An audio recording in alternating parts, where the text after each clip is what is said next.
പ്രതിപക്ഷ നേതാവ് V D സതീശന്റെ ഇന്നത്തെ ഒരു പ്രതികരണം കാണിച്ചിട്ട് അതിനെ സംബന്ധിച്ച് കുറച്ച് ലോജിക്കായിട്ട് ചിന്തിക്കുന്നവരുടെ മനസ്സിലേക്ക് അതിന്റെ യാഥാർത്ഥ്യം ഒന്ന് ബോധ്യപ്പെടുത്തുകയാണ് ലക്ഷ്യം വയ്ക്കുന്നത്.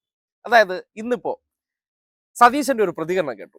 അത് കേട്ടതെന്ന് പറഞ്ഞാൽ കഴിഞ്ഞ ദിവസം SFI പിള്ളേരെല്ലാം കൂടി സതീശന്റെ മൂട്ടിൽ തീയിട്ടു എന്ന് പറഞ്ഞാൽ സതീശൻ ശാഖയിൽ പോയി ഈ സംഖ്യകൾ ഉണ്ടാക്കി വെച്ചിരിക്കുന്ന ഭാരതാംബ മോഡൽ, ഒരു സ്ത്രീ സിംഹത്തിന്റെ പുറത്ത് ചാരി നിൽക്കുന്ന ആ ഭാരതാംബ മോഡൽ, അഫ്ഗാനിസ്ഥാനും പാകിസ്ഥാനും ഉൾപ്പെടുന്ന പ്രദേശം, ആ പ്രദേശത്തെ മുൻനിർത്തിക്കൊണ്ട് ഒരു മോഡലിനെ മുന്നിൽ വെച്ചു കൊടുത്തു. ആ മോഡലിന്റെ മുന്നിൽ സതീശൻ താണ് വണങ്ങി നിന്ന് വിളക്ക് കൊളുത്തുന്ന ചിത്രം നിങ്ങൾ കണ്ടു. ഇന്നിപ്പോ സതീശനാണ് കേരളത്തിന്റെ മുഖ്യമന്ത്രിയെങ്കിലും ഗവർണർ ഈ ഒരു ഭാരതാംബ ചിത്രം വെച്ചാൽ എന്താണ് സംഭവിക്കാൻ പോകുന്നു എന്നതിന്റെ നേർദൃസാക്ഷ്യമാണ് ഈ സംഭവം. ഇതിനെ സംബന്ധിച്ച് ഇന്നലെ ആ ചിത്രം പുറത്തേക്ക് കാട്ടിയതും സതീശന്റെ പിടിവിട്ടൊരവസ്ഥയാണ്. എന്നിട്ട് ഇന്ന് അദ്ദേഹം ഈ വിഷയത്തെ ന്യായീകരിക്കാൻ വേണ്ടി പറഞ്ഞ ഒരു ഉദാഹരണമുണ്ട്. വളരെ കൃത്യമായിട്ട് ശ്രദ്ധിക്കുക.